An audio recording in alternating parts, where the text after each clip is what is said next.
బట్టతలతో బాధపడుతున్నారా? ఆధునితనమైన పద్ధతిలో hair transplantation చేయబడును. Face clinic Hyderabad. మాజీ మంత్రివర్యులు అదే విధంగా నరసాపురం జనసేన ఇన్ఛార్జ్ అయినటువంటి కొత్తపల్లి సుబ్బారెడ్డి గారు ఉన్నారు. మాజీ మంత్రివర్యులు సార్ ఇప్పుడు పవన్ కళ్యాణ్ గారు వారాహి యాత్రకు సంబంధించి పిఠాపురం నుంచి ప్రారంభించబోతున్న తరుణంలో ఆయన పవన్ కళ్యాణ్ గారు ఇక్కడ గోకులం గ్రాండ్ దగ్గర బస్ చేయడం జరుగుతుంది. ఇక్కడికి ఇప్పుడే మన కొత్తపల్లి సుబ్బారెడ్డి గారు వచ్చారు. ఆయన ఏ విధంగా స్పందిస్తారు, ఏంటి వారాహి ప్రచారకు సంబంధించి ఏ విధంగా మాట్లాడతారు అనేది ఒకసారి ఆయన మాటల్లో తెలుసుకుందాం. నమస్తే సార్, చెప్పండి.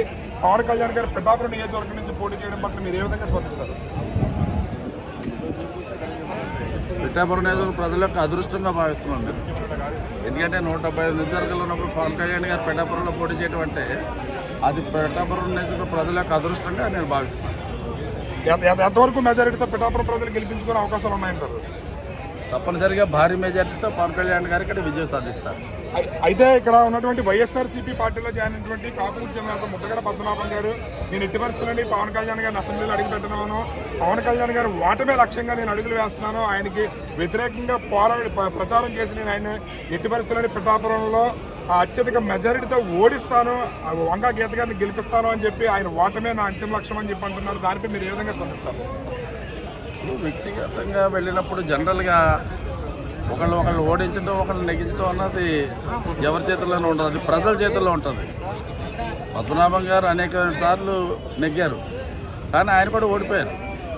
వ్యక్తిగతంగా ఆయన కూడా అనేక సార్లు ఇండిపెండెంట్గా కూడా నెగ్గారు. ఆయన తర్వాత ఆయన పార్టీ తరఫున పోటీ చేసుకోవడం, తర్వాత ఇండిపెండెంట్ కూడా ఓడిపోయారు. ఆయన ఇప్పుడు ప్రజలు నెగ్గించడం ఓడించడం ప్రజల చేతిలో ఉంటుంది. ఈ రోజున ప్రజల మూడంతా పవన్ కళ్యాణ్ గారి వైపు ఉంది, అదేవిధంగా కూటమి వైపు ఉంది.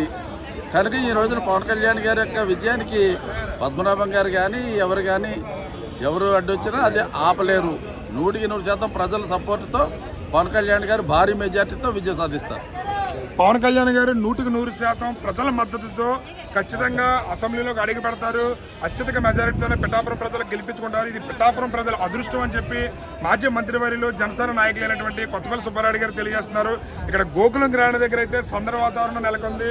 జనసేన నాయకులు కానీ జనసేన కార్యకర్తలు కానీ భారీ ఎత్తున పవన్ కళ్యాణ్ గారికి స్వాగతం పలకడానికి వచ్చారు. ఇక్కడ అయితే మాత్రం పవన్ కళ్యాణ్ గారి అభిమానులు, నాయకులు, వీర మహిళలు, అదేవిధంగా తెలుగుదేశం పార్టీ బీజేపీ సంబంధించిన నాయకులు కూడా భారీ ఎత్తున ఇక్కడ ఆయనకి స్వాగతం పలకడానికి వచ్చారు. కెమెరామెన్ వెంకటేష్తో శ్రీనివాస్, సుమన్ టీవీ.